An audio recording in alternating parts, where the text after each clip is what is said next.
आपकी আদালতে বিজেপি নেতা রবিশঙ্কর প্রসাদের বিরুদ্ধে সুবিধাবাদী রাজনীতি করার অভিযোগ রয়েছে। রবিশঙ্কর জি, আপনি বিহারের রাজনীতির এত বড় নেতা, কিন্তু কি হলো বিহারে?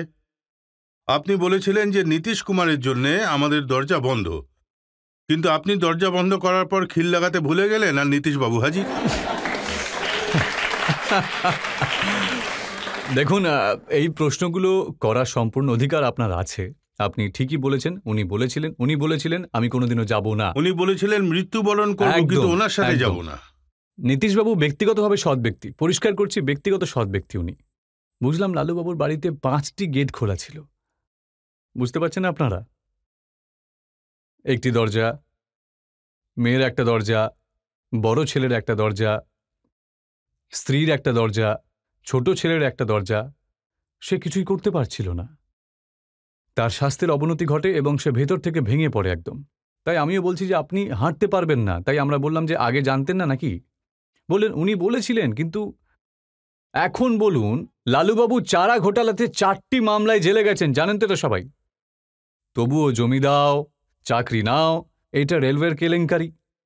নিজের জাতের লোকেদের চাকরিও দিয়েছেন জমি নেওয়ার পরেও। এসব কি? এটা হলো লুণ্ঠনের যে লালসা, আর কতদিন চলবে? তাই দেখুন, আপনি নীতিশবাবু সম্বন্ধে কি বলেছিলেন সেটা একটু মনে করিয়ে দিচ্ছি। আপনি বলেছিলেন যে, হ্যাঁ আমি সব জানি। আপনি যতটা বলেছেন তার থেকে অনেক বেশি বলেছিলাম আমি। আপনি তো মিডিয়াকে বলেছিলেন নীতিশবাবুর এটা কি হলো, বিহার সামলাতে পারছেন না, দিল্লি সামলাতে চাইছেন, আর উনি স্বপ্ন দেখছেন প্রধানমন্ত্রী হওয়ার। দেখুন, কথাটা হলো, রেকর্ডে যেটা রয়েছে সেটাই হলো আসল সত্যি। উনি যখন আমাদের বিরোধী ছিলেন তখন আমি বলেই তো ছিলাম।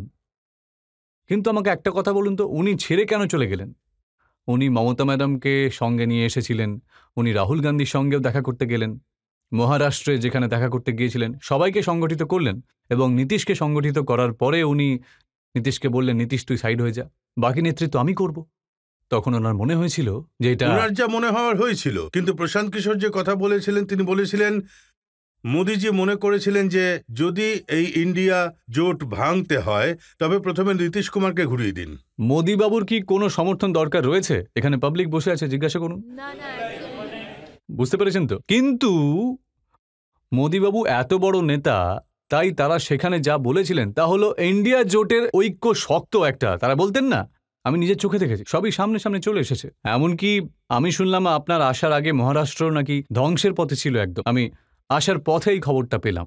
দেখুন, আমি চাই আমাদের এখানে বসে থাকা সব বন্ধুরা একটা জিনিস বুঝুক। আমরা যদি একটা সম্পর্ক তৈরি করি তখন সেটা সেভাবেই করি। 14তে মোদিবাবু সংখ্যাগরিষ্ঠতা জোট থেকে, তা সত্ত্বেও উনি জোট থেকে মন্ত্রী করেছিলেন কিনা? 19-এ বড় সংখ্যাগরিষ্ঠতা পেয়েছিলেন, তারপরও জোটের মন্ত্রী করেছেন। একেই বলে সম্পর্ক বজায় রাখা।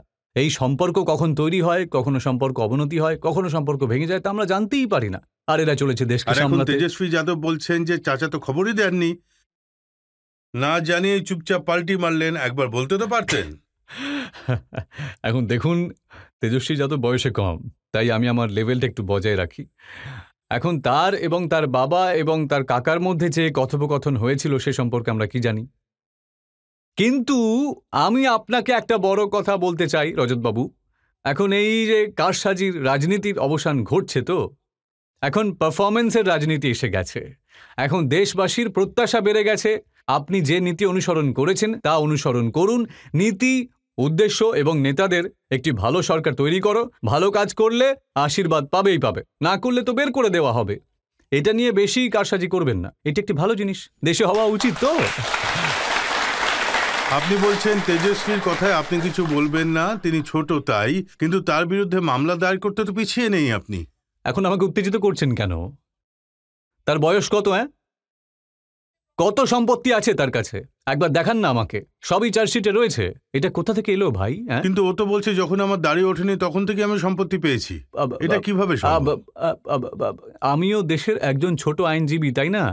আমার বন্ধুরা আমার কি কল্পনাও করতে পারি না কখনো কোথা থেকে এলো এত সম্পত্তি। তাই দেখুন, আপনার কারণে, মিডিয়ার কারণে এবং জনসাধারণের কারণে আজকে সাজানো অভিযোগ থেকে সত্যকে আড়াল করা যাবে না। কিন্তু তেজস্বীর তো একটা যুক্তি ঠিক যে যখন ওর সরকার ক্ষমতায় ছিল লোকেদের চাকরি দিচ্ছিল, আর আপনি ওর বাড়িতে ইডি সিবিআই পাঠিয়েছিলেন, কাজ আটকে গেছিল। কত চাকরি দিয়েছেন, এটা নিয়ে অনেক বড় ঝড় উঠেছিল। নির্বাচনের ফাঁকে কিছু না কিছু উত্তর অবশ্যই দেব, মনে রাখবেন কথাটা, বুঝতে পারছেন? আজকে digital India, make in India, start up India, আজকে ভারতে তৈরি হচ্ছে অ্যাপল, স্যামসাং ভারতে তৈরি হচ্ছে, 1,00,000 কোটি টাকার মোবাইল বিদেশে রপ্তানি হচ্ছে। তাহলে এটা কিন্তু সম্ভব। ডিজিটাল ইন্ডিয়া হওয়ার পর করোনার সময় কিভাবে ঘরে বসে কাজ করা হয়েছিল আপনারা দেখেছেন।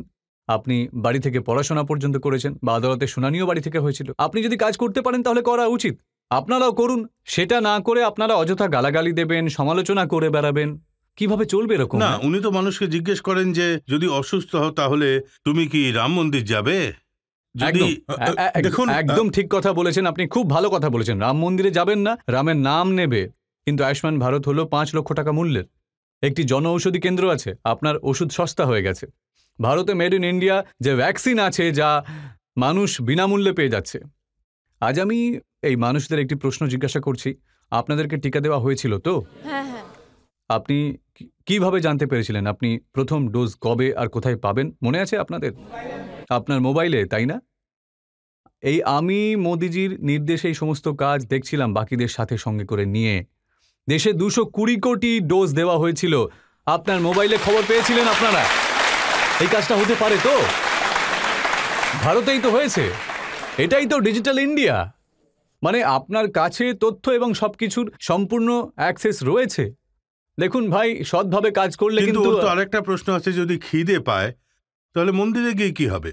মন্দিরের বদলে এই যে কোটি কোটি টাকা, সেটা মানুষের খাবারের কাজে লাগবে না। এটা 80 কোটি মানুষকে খাওয়াচ্ছে ফ্রিতে, তাই না? এমনটা নয়। দেখুন, আজকে দারিদ্রতা অনেকটা কমে গেছে। আমাদের চিন্তা ভাবনাটা কি, আর আমাদের প্রধানমন্ত্রীর ভাবনা এবং আদর্শটা ঠিক কি? এই দেশে মন্দিরও দরকার রয়েছে এবং সৎ কাজও দরকার রয়েছে। সনাতনের প্রতি শ্রদ্ধাও গুরুত্বপূর্ণ এবং সুশাসনও গুরুত্বপূর্ণ। এই দুটো কাজই তো হচ্ছে, এতে সমস্যাটা কি? নিরাপত্তারও গুরুত্বপূর্ণ রয়েছে। কেউ ভারতের দিকে তাকালে পরে তাদের যেন তুলোধনা করা হবে এবং প্রয়োজনে তাদের ঘরে ঢুকে মারধরও করব। এটাও হওয়া উচিত, কেন হবে না এটা? মোদিজি তো বিহারের ব্যাপারে বারবার এই কথা বলেন যে এখানে পরিবারবাদের রাজনীতি বিহারকে খারাপ করে দিয়েছে। দেখুন, লালুজি একজন দোষী, তাই তিনি লড়াই করতে পারবেন না। স্ত্রী মুখ্যমন্ত্রী, এমএলসি ছিলেন, ছেলে 2 বার করে উপমুখ্যমন্ত্রী হয়েছেন, দ্বিতীয় ছেলেও আবার মন্ত্রী রয়েছেন, 1 মেয়ে রাজ্যসভার সাংসদ, মিসা ভারতী লোকসভায় 2 বার হেরেছেন এবং তৃতীয়বার প্রতিদ্বন্দ্বিতা করেছেন। এখন আর এক কন্যা আসছে, আমরা কেন পিছিয়ে থাকবো সেটা বলো? লড়ো ভাই। রজতবাবু, আমার প্রশ্ন হলো যে যাদবরা লালুকে অনেক ভোট দিয়েছে, তাই তো? একজন দারিদ্র যাদব বিধায়ক কেন তাদের মুখ্যমন্ত্রী হতে পারেনি আজ অব্দি? কেন তিনি ডেপুটি সিএম হতে পারেন না? মোদিজির কাছে দেখেছে দেশ, মোদিজির কাজ দেশবাসী দেখেছেন। ভারত কোথায় পৌঁছে গেছে একবার ভেবে দেখুন তো আপনি। দেশ এটা দেখতে পেয়েছে, দেশটি দেখেছে বিশ্বের 5ম অর্থনীতিতে পরিণত হয়েছে, কোনো দুর্নীতি নেই, দেশ এটা দেখেছে এবং একটি স্থায়ী সরকার এটা দেশ দেখতে পেয়েছে যে রয়েছে।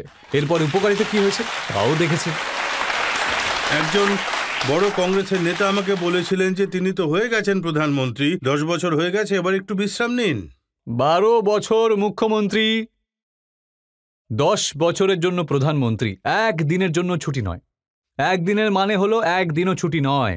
এই কদিন আগে যে শ্রীরামের প্রতিষ্ঠাতে গিয়েছিলেন উনি, সেখানে যারা প্রধান ব্যক্তিরা ছিলেন তারা বললেন যে আপনি 3 দিন উপবাস করুন শুধু, কিন্তু তিনি 11 দিন ধরে শুধু নারকেলের জল পান করেছেন এবং প্রায় 11 দিন কম্বল পেতে উনি শুধু শুয়েছেন এবং দেশের সর্বত্র ঘুরেওছেন। এটা খুব কঠিন কাজ ছিল, তাই আমি তাকে বললাম আপনি কিছু খেয়ে নিন। তিনি বললেন না, আমাকে সামান্য একটু চরণামৃত, তারপরই আমি আমার উপবাস ভঙ্গ করব। উনি এগুলো করেছেন, উনি নিজেও করেছেন, ঘুরে বেড়ান, নিজে কাজ করেন, আমাদেরকেও খাটান। আমি আপনাকে একটা কথা বলতে চাই, রজতবাবু, ঈশ্বর ওনাকে সুস্থ রাখুন। আজ পর্যন্ত ওনাকে আমি ছুটি নিতে একবারও দেখিনি। দেখবেন আপনি টিভিতে দেখানো হয়েছে, এখন যাচ্ছেন, ওখানে যাচ্ছেন, কখনো বিদেশে, কখনো এই দেশে। তাই যে ব্যক্তি কেদারনাথের গুহায় 4-5 বছর ধরে ধ্যান করেন এবং এত কিছু করেন, তখন তার ভিতরে কিছু একটা আছে। আমরা গর্বিত যে নরেন্দ্র মোদী এমন একজন মহান নেতা, একজন মহান অনুসন্ধানী, একজন যোগ্য নেতা হলে দেশের একজন প্রধানমন্ত্রী, তিনি দেশকে ভালোবাসেন।